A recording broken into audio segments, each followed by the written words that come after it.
Or something like that. We're going to learn something like that today. Hello, my name is Zack Wing. Welcome to Zack Wing Music. Welcome to the third episode of Jazz for the Rest of Us, where we're taking jazz concepts and plugging them into different kinds of music. Today we are going to learn about what is often called the circle progression or the cycle progression. No one calls it the cycle progression. It's the circle progression.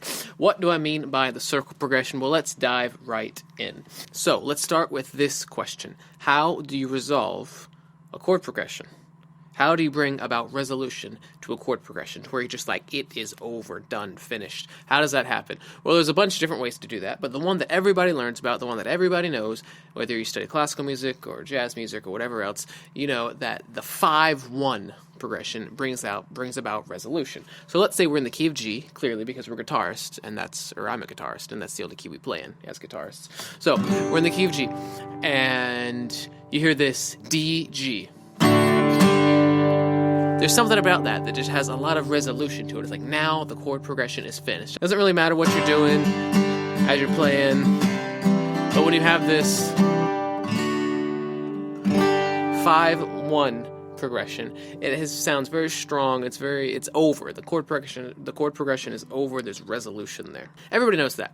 But what is a good way to get to the 5? You might say that, okay, you can go 4 to 5 because 4 is kind of strong and 5 is even stronger. And yes, that's a good chord progression. That's a good way to do it. But one thing that you can do is you can play the 5 of the 5. You can do it. It's amazing. So we were in the key of G, and we wanted to play a D to help us get to G. So this is 1, and we wanted to play a 5 to get to 1. G, A, B, C, D.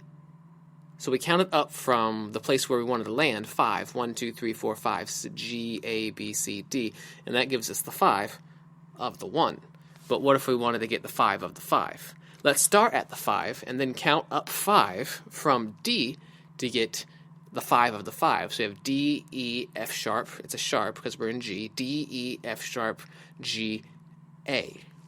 So we can play the A, and that'll help us get to the D. And then the D will help us get to the G. So we have the 5 of 5, and the 5, and the 1. So the distance between the 1 and the 5 is the same as the distance between the 5 and the 5 of the 5. Obviously, the 5 of the 5 is the 2. We don't have to call it the 5 of the 5 all the time, but I will talk about that in just a little bit. So here we are, and we're in the key of G. A minor, D, G. Of course, if you're in more of like a jazz environment, you would do more like a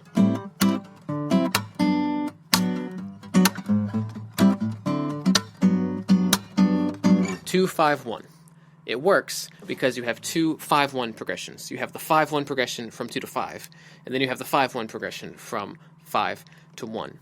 Now, this is all over the place in jazz music. If you just Google like 2-5-1 progressions, 2-5-1 licks, 2-5-1 guitar lessons, it's all over the place. It's all over jazz music, and they do it to like modulate. They do it to do all sorts of different things. So it's really, really, really important in that world, and just in music in general. It's very common. But what is a good way to get to the 2? We know to get to the 1, we're gonna go 5-1. We know to get to the 5, we're going to go 2-5, so 2-5-1. What's a good way to get to the 2? Yes, the answer to your question is this. You're going to play the 5 of the 5 of the 5, right? So we went 2-5-1. What's the 5 of 2?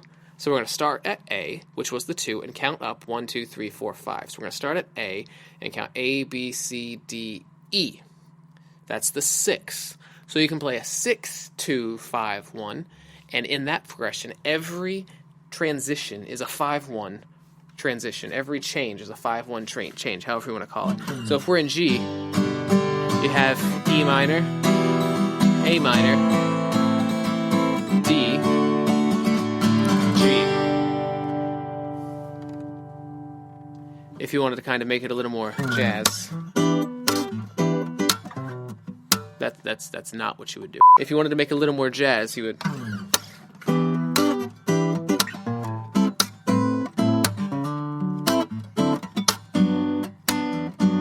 That actually wasn't very jazz. It was kind of more funky. And yes, you can keep going, to answer your question. So what's a good way to get to the 6? We're going to play the 5 of the 6. So you're going to start at the 6, which is E. You're going to go E, F sharp, G, A, B.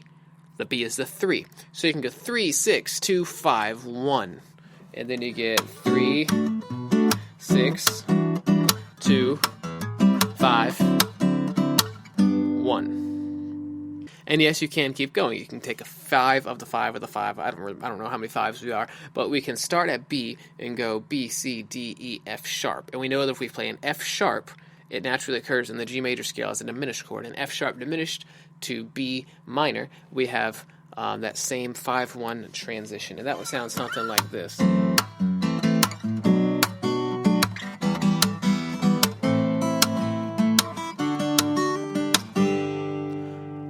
Cool stuff.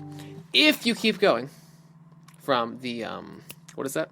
If you keep going from the 7, you will notice that you run into something kind of weird. So the 7 was F sharp.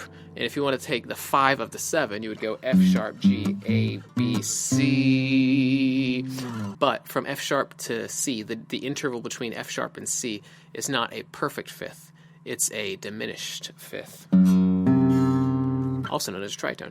Anyway, that kind of breaks the chain a little bit. It doesn't really quite work quite as well when you're crossing.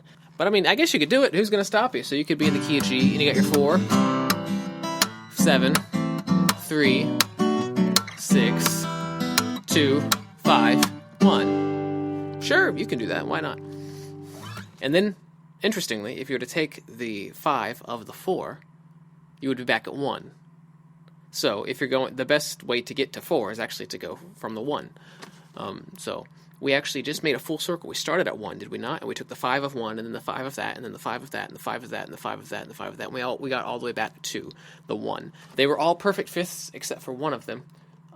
The intervals between the root notes were all perfect fifths except for one of them, which is a diminished fifth, and it kind of messes with the pattern. But that's okay, because we're okay with that. So this is something you need to know. I think it's typically referred to as a circle progression, or like a circle of fifths progression or something like that. There's a diagram called the circle of fifths where they kind of do a circle of fifths. But you can keep this in mind as you are making your music, playing your music, improvising, writing music, doing all that kinds of stuff. But you can make these things a little more interesting. So when we're in the key of G, to go 5-1, that's the really strong one. That's 5-1. That's the one that really provides the resolution. 5-1. They're both major chords. And the 5, as we know, naturally occurs as a dominant 7th chord within the major scale. So it's a dominant 7 chord to the 1, right? When we want to go 2-5, the naturally occurring chord in the G major scale is an A minor to D. But if we want to imitate what would happen in the key of D, what would be the 5-1 progression in the key of D, we can play an A dominant chord to get us to the D, an A7 to get us to the D. So instead of an A minor, you can play an A dominant chord. And then you could do the same thing on the E. On the E, instead of playing an E minor, you could play an E dominant chord. And you kind of start to get the idea that in jazz music, you can pretty much take an A minor chord and replace it with a dominant chord. When I was in college, my jazz teacher said that sentence. He was like, you can take an E minor chord and replace it with the dominant chord. I was like, what? What did you just say? But it kind of works. So first, here's all the chords as they naturally occur within the scale. So the minors where they're supposed to be minors, majors where they're supposed to be majors. So this is going to be a 6-2-5-1.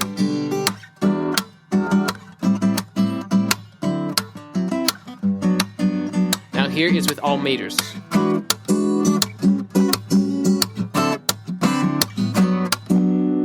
Right? It's pretty cool. So that is the purpose of this lesson. I want you guys to know the importance of the 5-1 progression and how you can kind of take the 5 of the 5 of the 5 and just circle and cycle around just like that.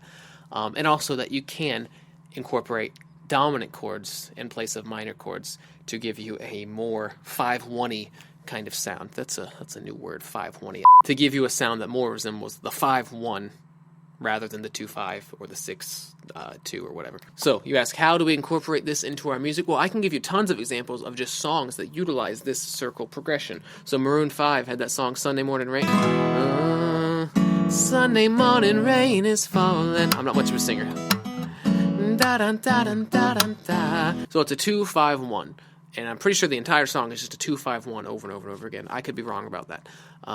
But the 2 there is a minor 2, so it's the one that naturally occurs within the major scale. If you want an example of dominant chords replacing minor chords in this kind of progression, we could take it back a couple decades to Stevie Wonder. Isn't she lovely? Isn't she wonderful? Right? That was a 6 minor, a 2, and it's a dominant, a 5, which is obviously dominant, and then a 1. So instead of the 2 being minor, they did a dominant 2, and it's a 6-2-5-1. So still that 5-1, 5-1, 5-1, 5-1. Then for the bridge, or whatever the crap you want to call that next part of the song, I never once, da-da-da-da, he goes to 4, which is actually, from going from 1 to 4 is actually a 5-1 progression, but I didn't really think too much about that. So he goes from 4 down to 3, and he does a dominant chord there. And then he goes from 3 to 6, which is a 5-1 progression. And then from 6 to 2, and he does a 2 major instead of a 2 minor. I never once da-da-da-da, we make one lovely as she. Isn't she 2 minor? 5 made of love. Da-da-da-da-da-da-da. I almost played something really bad right there. I played a minor, but I saved it right at the end.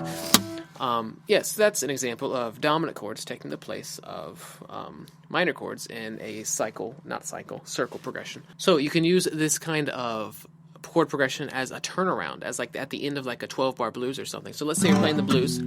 I love to give blues examples because I love the blues. Let's get to the end of this 12-bar blues. So here's the 5 chord.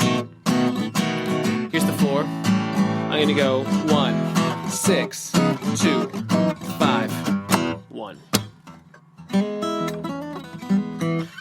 And those were all major chords. You don't have to do major chords. I'm saying major, I mean dominant. Those were all dominant chords. You don't have to do dominant chords. You could do minor on some of them.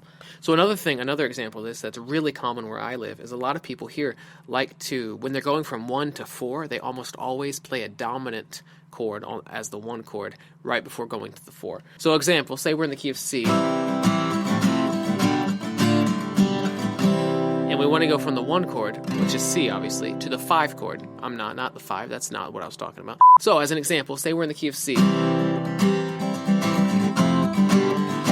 And we want to go from the 1, which is C, to the 4, which is F. And we want to do like a 5-1 progression like I've been talking about. What is the 5 of 4? Well, the 5 of 4 is actually 1, so that works out really well. We're already going from 4 to 1.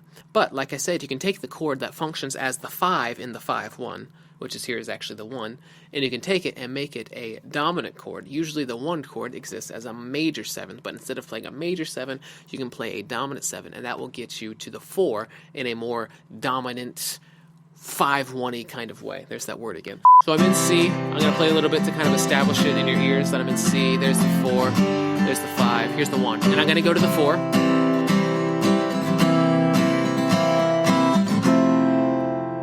So throwing in that dominant C allowed me to get to the major F. Throwing in the dominant 1 allowed me to get to the major 4. So then you can do that exact same thing in a minor key. If I'm going to go from 1 minor to 4 minor, right before I go from 1 minor to 4 minor, I can take that 1 and make it a dominant 7, and it will give me a pretty cool sound. So say I'm doing something like this. This is 1 minor, 4 minor, 5 dominant, 1. Here's a dominant.